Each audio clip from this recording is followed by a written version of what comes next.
అనంత భక్తి సనాతన ధర్మ ఛానల్కి స్వాగతం.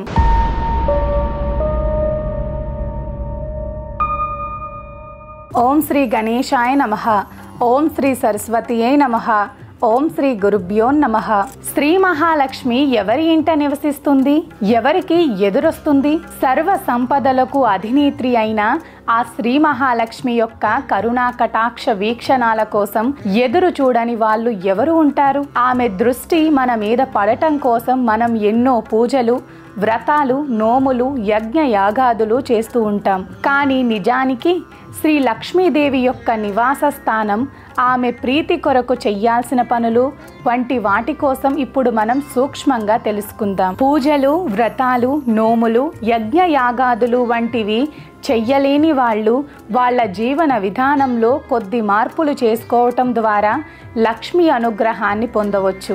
అటువంటి విధానాలలో ముఖ్యమైన 15 మార్గాలు ఇప్పుడు మీకోసం. గడపకు తగిన విలువనివ్వటం అంటే సింహద్వారం గడప దగ్గర చెప్పులు చిందరవందరగా పడేయకూడదు. గడప లక్ష్మీ స్వరూపం కనుక గడప తొక్కి ఇంట్లోకి రావటం, గడప మీద కాలు వేయటం, గడప మీద కూర్చోవటం, గడపకు అటు ఇటు చెరో కాలు వేసి నించోవటం వంటి పనులు చెయ్యరాదు. పసుపు కుంకుమ ఉన్న గడపలు లక్ష్మీదేవికి ఆహ్వానం పలుకుతాయి. అందువల్ల ప్రతి శుక్రవారం గడపకు పసుపు కుంకుమతో అలంకరించాలి. ప్రధాన ద్వారం తలుపు మీద ఎర్రని కుంకుమతో స్వస్తిక్ గుర్తు వేస్తే మరీ మంచిది. రెండవది, వేకువజామునే లేచి కాలకృత్యాదులు ముగించుకొని గృహాలు శుభ్రపరిచి సూర్యోదయ సమయానికల్లా దీపధూప నైవేద్యాలు సమర్పించి లక్ష్మీదేవిని కొలిచే వారి ఇంట్లో ఆ దేవి ఎప్పుడూ ప్రసన్నంగా ఉంటుంది. మూడవది, శుచి శుభ్రత ఉన్న ఇల్లు లక్ష్మీదేవికి ఆలవాలం కనుక ఇంట్లోని పనికిరాని వస్తువులు, విరిగిపోయిన చెడిపోయిన వస్తువులు ఎప్పటికప్పుడు బయట పారేయాలి. నాలుగవది, చెడిపోయిన గడియారాలు, విరిగిపోయిన అద్దాలు, చిరికి వాడని వస్త్రాలు ఇంట్లో అసలు ఉండకూడదు. ఐదవది, ముగ్గు వేసిన వాకిలి గుండా లక్ష్మీదేవి ఇంట్లోకి ప్రవేశిస్తుంది. అందుకే తెల్లవారేసరికి వాకిలి ఊడ్చి ముగ్గులు వేసుకోవాలి. ఆరవది, ఇంటి ఇల్లాలు ఏడవటం, గట్టిగా గొంతు పెట్టి మాట్లాడటం, నట్టింట్లో చెడు మాటలు, చెడు తిట్లు తిట్టడం, శుచి శుభ్రం లేకుండా ఇల్లంతా కలియ తిరగటం వంటివి చెయ్యకూడదు. ఏడవది, ఎక్కడైతే భార్యాభర్తలు నిరంతరం కొట్లాడుకుంటారో, ఏ ఇంట్లో ఇల్లాలు ఎప్పుడు అసంతృప్తిగా ఉంటుందో ఆ ఇంట్లో లక్ష్మీదేవి ప్రవేశించదు. ఎనిమిదవది, అబద్ధాలు చెప్పేవాళ్ళు, ఇరు సంధ్యలలో భుజించేవారు, నిద్రించేవారు, బద్ధకస్తులు ఎక్కడ ఉంటారో అక్కడ లక్ష్మీదేవి అస్సలు ఉండదు. తొమ్మిదవది, ఇరు సంధ్యలలో దీపారాధన చేసే ఇంట్లో తల్లిదండ్రులను, గురువులను, పెద్దలను గౌరవ మర్యాదలతో కొలిచేవారి ఇంట లక్ష్మీదేవి కొలువై ఉంటుంది.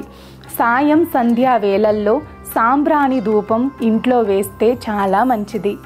పదవది, ఉదయ సంధ్యా సమయాలు పాటించేవారు, మంగళ శుక్రవారాలు గుర్తెరిగిన వారు, లక్ష్మిని అంటే ధన సంబంధితాన్ని గౌరవించేవారు, అపాత్ర దానం చెయ్యని వారు, అవసరమెరిగి సమయ పాలనతో దానం చేసిన వారు ఆమెకు అత్యంత ప్రీతిపాత్రులు. 11వది, సత్యవాదులు, ధార్మిక నైతిక ప్రవర్తన ఉన్నవారి పట్ల లక్ష్మీదేవి ప్రసన్నురాలై ఉంటుంది.